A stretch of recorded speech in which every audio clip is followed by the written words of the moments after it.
বিপদ নাই, কষ্ট নাই, আপদ নাই, অনিশ্চয়তা নাই, স্ট্রাগল নাই, এমনকি কেউ আছে এখানে? কেউ কি হাত তুলে বলতে পারবেন যে হুজুর আমার জীবনে কোনো বিপদ নাই, অথবা আমার জীবনে কোনো দুঃখ নাই, কষ্ট নাই, কোনো স্ট্রাগল নাই, কোনো রিস্ক নাই? এরকম সৌভাগ্যবান কেউ আছেন এখানে? তাহলে জীবনের জন্য পরীক্ষা, এটা অনস্বীকার্য, হবেই হবে পরীক্ষা। পৃথিবীর জীবনটাই এমন, এভাবেই এই লাইফকে ডিজাইন করা হয়েছে। পরীক্ষা থাকবে, এখানে বিপদ থাকবে, এগুলো উত্তীর্ণ হয়ে আপনাকে যেতে হবে। চির সুখ চির শান্তি এটাই পৃথিবীতে হয় না। চির সুখ এবং চির শান্তির জায়গা হচ্ছে জান্নাত। চির সুখ এবং চির শান্তি কোথায়? এটা জান্নাতের বৈশিষ্ট্য। চির সুখ চির শান্তি, টেনশন নাই, ঝামেলা নাই, পরীক্ষা নাই, বিপদ নাই, রিস্ক নাই, স্ট্রাগল নাই। এটা হচ্ছে দ্য ফিচার্স অফ জান্নাত, জান্নাতের ফিচার। কিন্তু সমস্যা বাদে কখন? যখন জান্নাতের ফিচার আমরা দুনিয়ায় খুঁজি, যেটা পাবো আমরা জান্নাতে, এটা খুঁজি কোথায়? এই তখনই সমস্যা বাদ। And this is the main problem. এটাই বড় সমস্যা। এই সমস্যার সমাধান কোথায়, এটা নিয়ে আজকে আমি কিছু কথা অ্যাড্রেস করবো ইনশাআল্লাহ। তো তাহলে আসুন শুনি জান্নাতের ফিচার কি। জান্নাতের কমন একটা ফিচার হচ্ছে জান্নাতে there will be no sickness in paradise. জান্নাতে কোনো অসুস্থতা থাকবে না, চিরসুস্থ। সুবহানাল্লাহ পড়েন।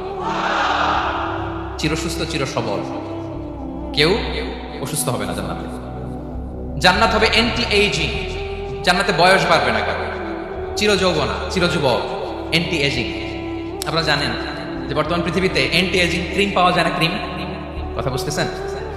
এন্টি এজিং ক্রিম পাওয়া যায়। তারা বলে এই ক্রিম মাখলে চামড়ায় ভাঁজ পড়ে না। এটার দাম আছে কিন্তু অনেক। এন্টি এজিং ক্রিম লাগায়, শ্যাম্পু ইউজ করে, এন্টি এজিং অয়েল আছে, এটা দিলে নাকি চামড়ায় ভাঁজ পড়ে না। ইভেন ভারতের অনেক বড় একজন ব্যবসায়ী মুকেশ আম্বানি, নাম শুনছেন? যে তার ছেলের বিয়ে হয়ে গেল। তো এই মুকেশ আম্বানির স্ত্রী নীতা আম্বানি, সে কিছুদিন আগে এক বটল গোল্ড ওয়াটার খেয়েছে, gold water, and it's cost $60,000 $60,000 দাম এক বোতল গোল্ড ওয়াটারের। কেন? ফর অ্যান্টি এজিং, যাতে বয়সের ছাপ গালে না থাকে। এখন বলেন, এভাবে কি আমাদের বয়সকে ধরে রাখা সম্ভব এই পৃথিবীতে? সম্ভব না, কারণ এই ফিচারটা দুনিয়ার ফিচার না, এটা জান্নাতের ফিচার। সুবহানাল্লাহ পড়েন। তাহলে জান্নাতে কেউ অসুস্থ হবে না। জান্নাত হবে চির যৌবন, চির যৌবনা। ওখানে আমরা যুবক থাকবো, প্রত্যেকে 33 বছরের যুবক যুবতী হয় জান্নাতের। বিষ্ণু ইসলাম বলেন, আহলুল জান্নাতি জুরদা ওয়া মুরদা ওয়া আবনাউ 30 ওয়া 30। জান্নাতে যারা যাবে শুভ্র দাড়িবিহীন, প্রত্যেকে হবে 33 বছর বয়সের। ওই যে 33 বছর বয়সে একবার ঢুকলেন, আর বয়স বাড়বে, ওইটাই চিরকাল ওই বয়স পাবে। জান্নাতের আরেকটা ফিচার হচ্ছে নো ফ্রাস্ট্রেশন, কোনো চিন্তা নাই, দুশ্চিন্তা নাই, হাইপার টেনশন নাই, সজীব প্রাণবন্ত। জান্নাতের আরেকটা ফিচার হচ্ছে there is no expiry date in জান্নাত। এক্সপায়ারি ডেট আছে? জান্নাতে যে ঢুকবো 7 দিনের জন্য চেক ইন, নাকি? চেক ইন কয় দিনের জন্য? 7 দিন, 10 দিন পরে চেক আউট করে ফেলবে, এরকম? নো এক্সপায়ারি ডেট, আজীবন। একবার এন্ট্রি পেলে বের হওয়ার টেনশন নাই। আল্লাহু আকবার। তাহলে no expiry date, rather it's eternal, আজীবন থাকবেন, খালিদিনা ফিহা, চিরকাল থাকবেন। এবং জান্নাতের সবচাইতে গুরুত্বপূর্ণ ফিচার হচ্ছে there will be no death in জান্নাত। জান্নাতে আপনার আর মৃত্যু হবে না, মৃত্যুর বিদায় হবে। তার মানে আপনি অমর হবেন। তাহলে আপনি চির সুস্থ চির সবল হবেন জান্নাতে, চির যুবক থাকবেন, প্রাণবন্ত থাকবেন, আপনি অমর হবেন, আপনি জান্নাতে মরবেন না। জান্নাতীরা যখন জান্নাতে যাবে, ফেরেশতারা ডেকে বলবে, ইয়া আহলাল জান্নাতি ইন্না লাকুম আন তাসিহু ফালা তাসকামু আবাদা। জান্নাতীরা চিরকাল সুস্থ থাকবে, অসুস্থ হবে না। ইন্না লাকুম আন তাশিব্বু ফালা তাহরামু আবাদা।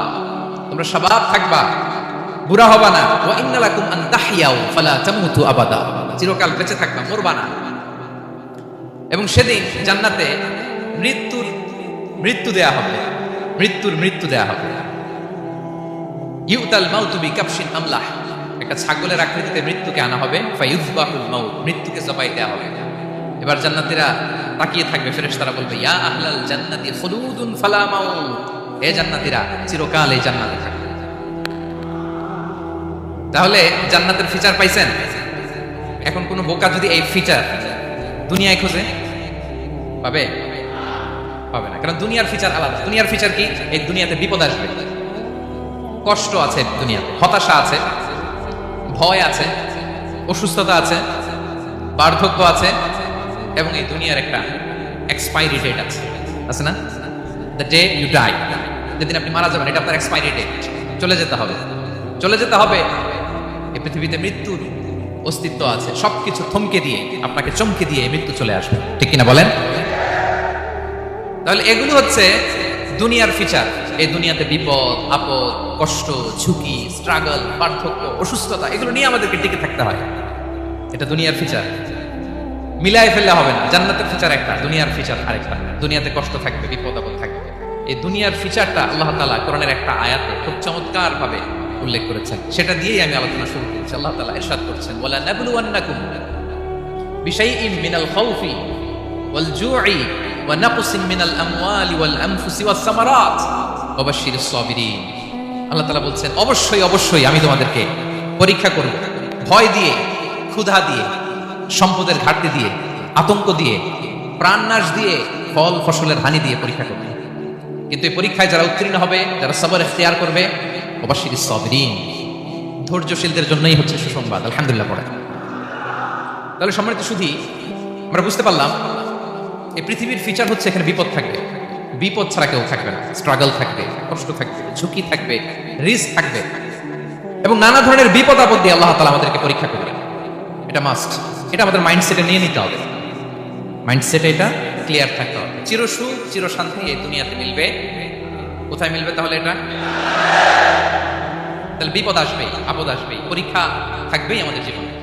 তবে ইন্টারেস্টিংলি মজার বিষয় হচ্ছে পরীক্ষাটা এক একজনের এক এক রকম। পুরো পৃথিবীটা একটা পরীক্ষা ক্ষেত্র, কিন্তু কারো প্রশ্নপত্রের সাথে কারো প্রশ্নপত্রের কোনো মিল নেই। সুবহানাল্লাহ।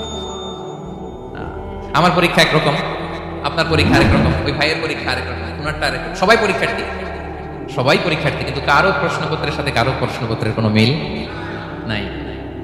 কারোর জন্য পরীক্ষা হচ্ছে সে খুব অসুস্থ, প্রচন্ড অসুস্থতা, তার জন্য পরীক্ষা। ক্যান্সারের রোগী, দুরারোগ্য ব্যাধি, ডক্টর বলছে 4th স্টেজে চলে আসছে, কয়েক মাস বাঁচতে পারে, এটা তার জন্য পরীক্ষা। আবার কারো দেখবেন যে খুব একটা অসুস্থতা নাই, অসুস্থতার ঝামেলা নাই, কিন্তু তার দারিদ্রতা আছে, তার আর্থিক অনটন, এটা তার জন্য পরীক্ষা। আবার কারো দেখবেন অসুস্থতাও নাই, দারিদ্রতাও নাই, তার দাম্পত্য জীবনের সমস্যা আছে না নাই? অনেকের দেখবেন এগুলো কোনোটাই সমস্যা না, তার ছেলে কথা শোনে না, মাদকাসক্ত,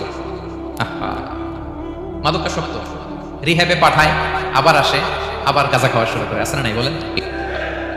দেখেন তার পরীক্ষাটা আবার আলাদা। অনেকের দেখবেন মেয়ে বাবার কথা শোনে না।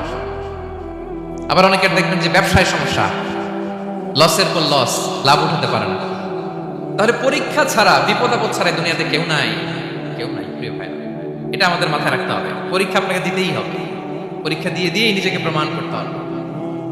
আর এক একজনের পরীক্ষাটা এক এক রকম, কারো পরীক্ষার সাথে কারো পরীক্ষার কোনো মিল থাকবে না। তো মাঝে মাঝে আমরা এটা ভুলে যাই। আল্লাহ তাআলা কালামে পাকে রিমাইন্ডার দিয়ে আমাদেরকে স্মরণ করিয়ে দিতে চান যে এই পৃথিবীতে আসলে তোমরা এসেছো পরীক্ষা দিতে। এটাই জীবনের বড় বাস্তবতা। আমাদের জীবনে যত হতাশা, আমাদের জীবন নিয়ে যত অভিযোগ, আমাদের মনে যত কষ্ট, আমাদের হৃদয়ের ভেতরে যত অস্থিরতা, তার মূলে হচ্ছে এই সমস্যা যে আমরা ভুলেই গেছি আমরা পরীক্ষা দিতে আসছি।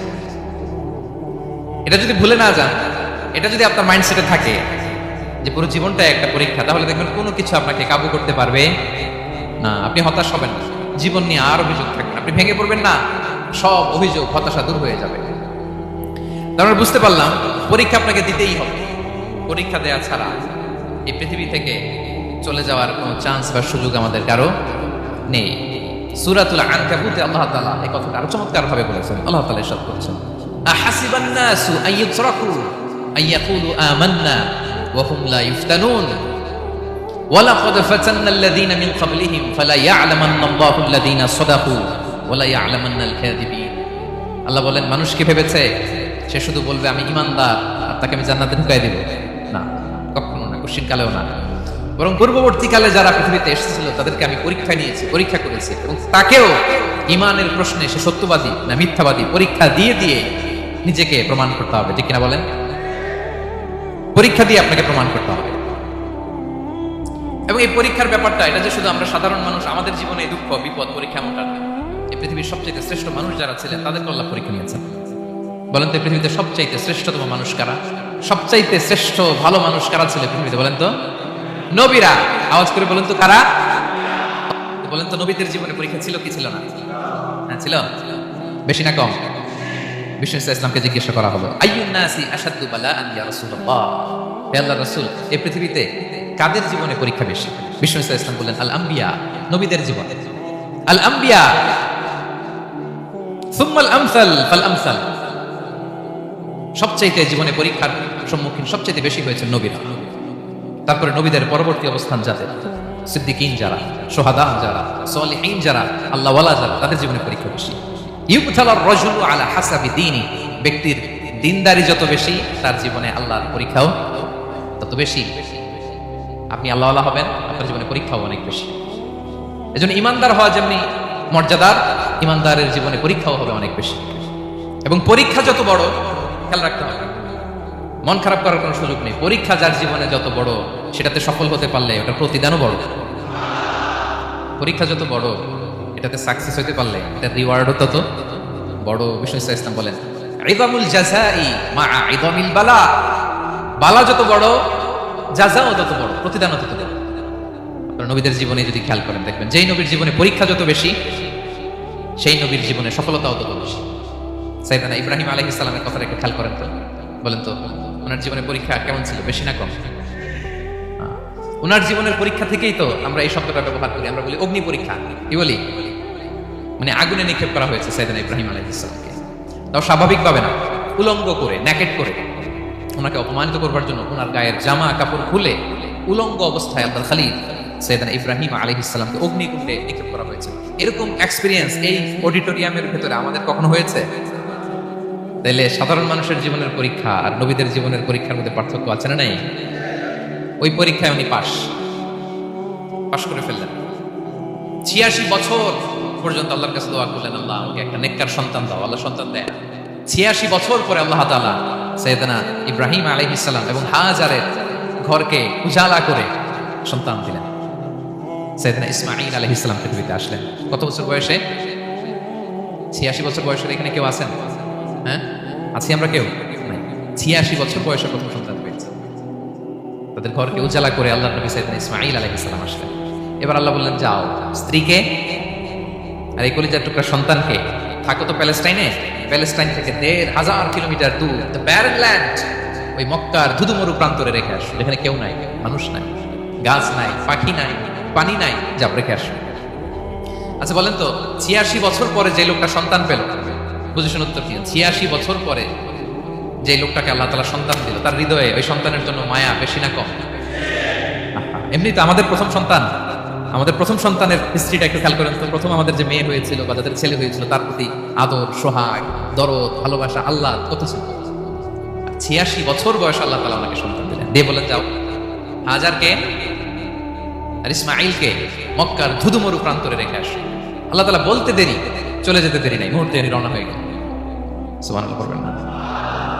রেখে আসলেন মক্কার ধুধুমরু প্রান্তরে। এবার আল্লাহ বললেন, যাও রিটার্ন ব্যাক টু প্যালেস্টাইন, প্যালেস্টাইনে চলে গেলেন। হৃদয়টা ভেঙে খান। অনেক বছর পরে আল্লাহ তাআলা আবার অনুমতি দিলেন, যাও এবার ছেলেকে দেখে আসতে পারো, যাও প্যালেস্টাইন থেকে আবার মক্কায় যাও। সাইয়েদনা ইব্রাহিম আলাইহিস সালাম প্যালেস্টাইন থেকে আবার 1500 কিলোমিটার পথ পাড়ি দিয়ে, এখনকার মতো ফ্লাইটে যায় না, গাড়িতেও না, উটে করে, কিসে করে। উনি যে কতবার মক্কা থেকে ফিলিস্তিন এসেছেন আর গিয়েছেন, ইয়ত্তা নাই, হিসাব নাই।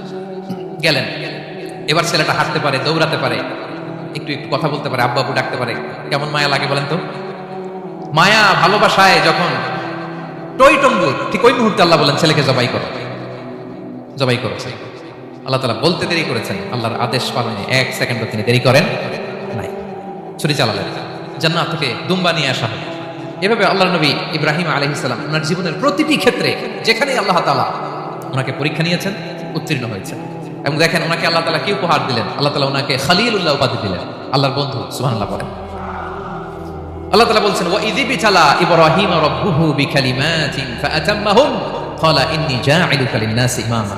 আল্লাহ অনেকগুলো পরীক্ষা নিয়েছিলেন সাইয়েদনা ইব্রাহিম আলাইহিস সালাম, প্রতিটা পরীক্ষায় সাকসেসফুলি পাস করেছেন, গোল্ডেন এ প্লাস।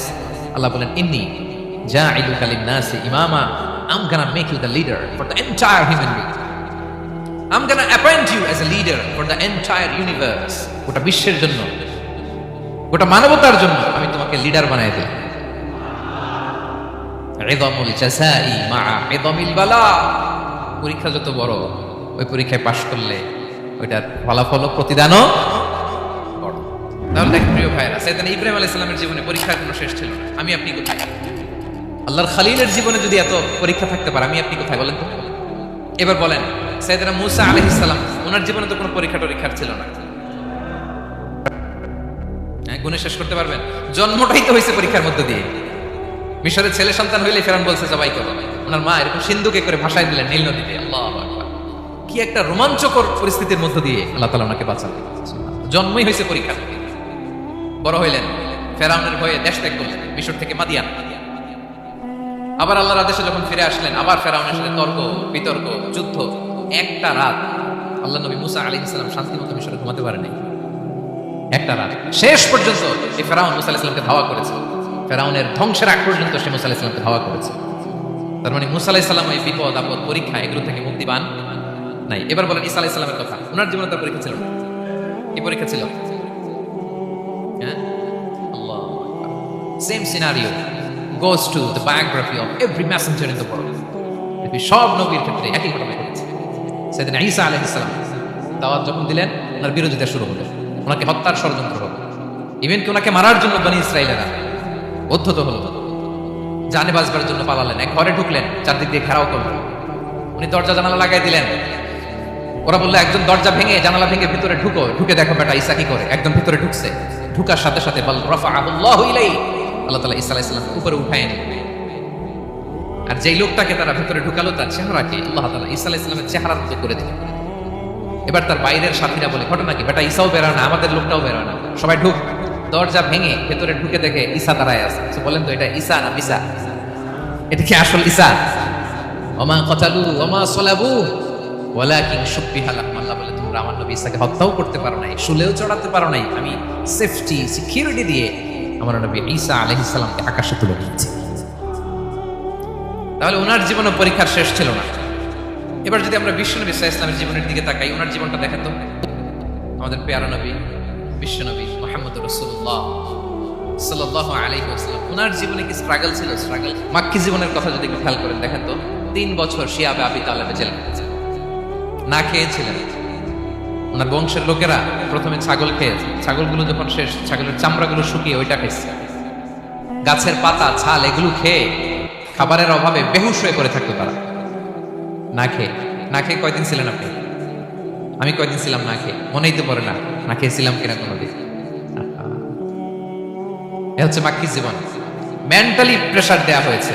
বিশ্বনবীর চাচা আবুল আহাব, তার 2 ছেলে উতবা আর উতাইবা, এদের সাথে বিয়ে দিয়েছিলেন 2 মেয়ের। যখন দাওয়াত দেওয়া শুরু করলেন, 2 মেয়েকে ডিভোর্স দিয়ে দিল। দেখেন, একটা বাবার জন্য প্রাপ্তবয়স্কা মেয়েকে যখন উঠায় নেওয়ার আগে ডিভোর্স দেয়, তার মানসিক অবস্থাটা কেমন থাকে? মেন্টালি প্রেসারাইজ করা হয়েছে, ফিজিক্যালি হ্যারাস করা হয়েছে। বিষ্ণু ইসলাম যখন নামাজে দাঁড়াতেন, উটের পচা নারী বুড়ি বিষ্ণুবীর কাঁধে চাপিয়ে দেওয়া হতো। আপনার জীবনে এরকম ঘটছে কখনো? আপনি নামাজ পড়তেছেন, উটের পচা নারী বুড়ি আপনার কাঁধে চাপিয়ে দেওয়া হয়েছে। কয়দিন হয়েছে এরকম? কয়দিন হয়েছে? হ্যাঁ, তারপরে তো আলহামদুলিল্লাহ বেরোয় না মুখ দিয়ে। কেমন আছেন হুজুর? কইেন না, বেশি একটা সুবিধার না, তাই না? বেশি একটা একটু মিলাবেন। কতটুকু পরীক্ষা আমরা দিয়েছি? তায়েফে গেলেন বিশ্বনবী, তায়েফে গেছিলেন জমির বায়না দিতে, তাই না? জমি কিনবে তায়েফে। তায়েফবাসীদেরকে জাহান্নামের আগুন থেকে বাঁচাতে গিয়েছিলেন, নিজের জন্য না। সেখানে তায়েফের ছেলেরা পাথর মেরেছে বিষ্ণু ইসলামের গায়ে। এত শুভ্র দেহ ছিল, চেহারা ছিল, বিষ্ণুবীর গা দিয়ে ঝরঝর করে রক্ত ঝরেছে। ফিজিক্যাল হ্যারাসমেন্টের শিকার হয়েছেন বিষ্ণু ইসলাম। যখন সেদিন বিষ্ণু ইসলামকে হত্যার ষড়যন্ত্র করা হলো, আল্লাহ তাআলার আদেশে তিনি মক্কা থেকে মদিনা হিজরত করলেন। মদিনাতে যে একটা রাত, সপ্তম হিজরির আগ পর্যন্ত শান্তিতে ঘুমাতে পারেননি। 3 দিকে 3 ইহুদি বসতি, বনু কাইনুকা, বনু নদীর, বনু কুরাইজা। খাওয়ার মধ্যে বিষ মিশিয়ে দেওয়া হয়েছিল বিষ্ণু ইসলামের। বাজুর, খাসির বাজুর রান পছন্দ করতেন এক ইহুদি মহিলা। বিষ্ণু ইসলামের ওই রানের মধ্যে বিষ মিশিয়ে দিয়েছেন। ওই বিষের যন্ত্রণায় মৃত্যুর আগ পর্যন্ত বিষ্ণু কাতরাতেন। এবং উনি ইন্তেকালের সময় ওই বিষের ব্যথা যন্ত্রণাতে ইন্তেকাল করেছেন। বিষ্ণুনবীর ইন্তেকালটা শাহাদাতের ইন্তেকাল ছিল। বিষ্ণু ইসলাম বলেছেন, ওই যে খাইবার এলাকার ওই মহিলা যে আমার খাবারে বিষ মিশিয়েছিল, সেই বিষের যন্ত্রণা, বেদনা, কষ্ট আমি অনুভব করছি। খেয়ে না খেয়ে দিন প্রচারের কাজে নিজেকে দিয়েছ বিলিয়ে, তায়েফের কাফিরেরা চিনল না সে আলো, দুষ্ট ছেলেদের পিছু দিল লেলিয়ে, পাথরের আঘাতে ক্ষত বিক্ষত হয়ে সারা শরীর থেকে রক্ত ঝরে। হে রাসূল তোমাকে ভুলি আমি কেমন করে, হে রাসূল তোমাকে ভুলি আমি কেমন করে। হাজার ব্যথা বেদনার পরে ফিরে আসনি তুমি আপন ঘরে। দিনের আলো তুমি ছড়িয়ে দিতে চলে গেলে মদিনায় মক্কা ছেড়ে। হে রাসূল তোমাকে ভুলি আমি কেমন করে, হে রাসূল তোমাকে ভুলি আমি কেমন করে। ঠিক না বলেন? একটা রাত শান্তির ঘুম দিন দিতে পারেন ভাই। প্রিয় ভাইয়েরা, তাহলে আমরা কি বুঝলাম? বিশ্বনবীর জীবনে পরীক্ষা ছিল কি ছিল না? আমাদের উপায় আছে?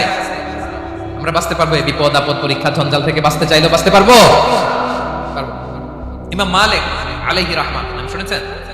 ইমাম মালিক, ওনার জ্ঞান থেকে লাখো লাখো মানুষ উপকৃত হয়েছে, কোটি কোটি মানুষ উপকৃত হয়েছে। মদিনার রাস্তায় রশি দিয়ে ওনাকে টেনে হিচড়ে এক এলাকা থেকে আরেক এলাকায় নিত সালেম বাদশাহ ইমাম মালিক আলাইহি রাহমাত। ইমাম আহমদ ইবনে হাম্বল, ওনাকে বেত্রাঘাত করা হতো, চাবুক দিয়ে পেটানো হতো। আমাদের মাযহাবের ইমাম আল ইমাম আল আযম আবু হানিফা আলাইহি রাহমাত, ওনাকে কারাবন্দী করা হয়েছে। তার মানে দেখেন, যত বড় বড় স্কলার, যত বড় বড় মাশায়েখ, এমনকি আম্বিয়া আলাইহিস সালাম, ওনারাও পরীক্ষা বিপদ আপদ থেকে রেহাই পাইছে। তাহলে আপনি আর আমি পাবো? বলেন তো।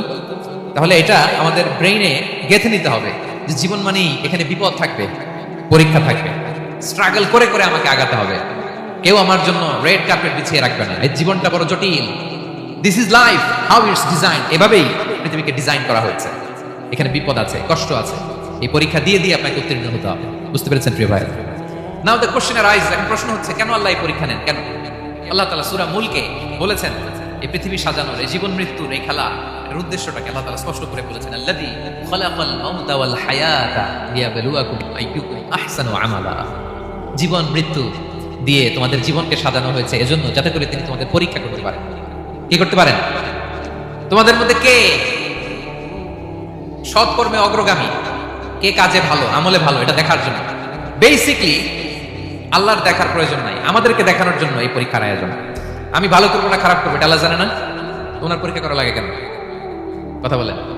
আমি জান্নাতি না জাহান্নামী এটা আল্লাহ জানেন না? বেসিকলি আমাদেরকে জানানোর জন্য এই পরীক্ষার আয়োজন। কাদেরকে জানানোর জন্য? মানে তুমি জেনে যাও তুমি জান্নাতি না জাহান্নামী। আমি ভালো করেই জানি। একটা ছোট্ট উদাহরণ দিলে বুঝতে পারেন প্রিয় ভাইরা। ধরেন আল্লাহ তাআলা দুইজনকে সৃষ্টি করলেন। উদাহরণস্বরূপ একজনের নাম আব্দুল্লাহ আর একজনের নাম আব্দুর রহমান। সৃষ্টির পরে আব্দুল্লাহকে বললেন, আব্দুল্লাহ আমি জানি তুমি পৃথিবীতে 50 বছর হায়াত পাইতা, খুব ভালো কাজ করতে, দুনিয়াতে অনেক ভালো কাজ করতে, এটা আমি আগেই জানি। আমার অসীম জ্ঞান বলে আমি আগে থেকেই জানি। তো যাও, তোমার এইমাত্র সৃষ্টি করলাম, যাও তুমি জান্নাতে ঢুকে যাও, কারণ আমি জানি তুমি জান্নাতি হবে। আচ্ছা, আর আব্দুর রহমান, তুমি পৃথিবীতে খুব খারাপ কাজ করতে, এটা আমি জানতাম। তোমার পাঠাইলে খারাপ কাজ করবা, তুমি সীমালঙ্ঘন করবা, অন্যায় করবা, অপরাধ করবা, তুমি জাহান্নামী হবা। যাও, যেহেতু আমি জানি পরীক্ষার দরকার নেই, তোমার জাহান্নাম দিয়ে দিলাম, যাও ঢুকে যাও। আব্দুল্লাহ ঠিকই জান্নাতে ঢুকে যাবে, আব্দুর রহমান কি ঢুকবে? ঢুকবে। সে বলবে, আল্লাহ এইমাত্র আমার বানাইলেন, এইমাত্র আপনি আমাকে সৃষ্টি করলেন, সৃষ্টি করেই বলতেছেন তুমি জাহান্নামে যাও, আর বলতেছেন আমি জানি দুনিয়াতে পাঠালে তুমি খারাপ কাজ করবা, তুমি জাহান্নামী হবা, পাঠানোর আর কি দরকার, আগে থেকে জাহান্নামে যাও। আল্লাহ আপনি জানলে জানতে পারেন, আমি তো জানি না। ঠিক কিনা বলেন? সে বলবে, না আল্লাহ আপনি ভুল বলতেছেন, এই দুনিয়াতে পাঠাইলে আমি খুব ভালো কাজ করতাম, আমি সীমালঙ্ঘন করতাম না, নামাজ পড়তাম, রোজা রাখতাম, হজ করতাম, যাকাত দিতাম, সাদাকা করতাম, চ্যারিটি করতাম, জনকল্যাণকর সব ভালো কাজগুলো আল্লাহ আমি করতাম। এজন্য আল্লাহ তাআলা পরীক্ষার আয়োজন করেছেন, যাতে করে তুমি জেনে যাও যে পৃথিবীতে তুমি কি করেছো। এখন আর আল্লাহকে এক্সকিউজ দেওয়ার সুযোগ নেই। আচ্ছা বলেন তো, আবু জাহেলকে যদি আল্লাহ এখন কিয়ামতের দিন বলে, আবু জাহেল go to the hell fire, আবু জাহেলের কিছু বলার সুযোগ আছে? কারণ ও দুনিয়াতে কি করে আসছে এটাও জানে না। ফেরাউনকে ডেকে যদি আল্লাহ বলে, ফেরাউন তুমি জাহান্নামে যাও, go to the hell fire, ওর কি কোনো এক্সকিউজ দেওয়ার সুযোগ আছে? বলেন, সুযোগ আর আছে? কারণ তুমি দুনিয়াতে কি করেছো তোমার চেয়ে ভালো কেউ আর জানে।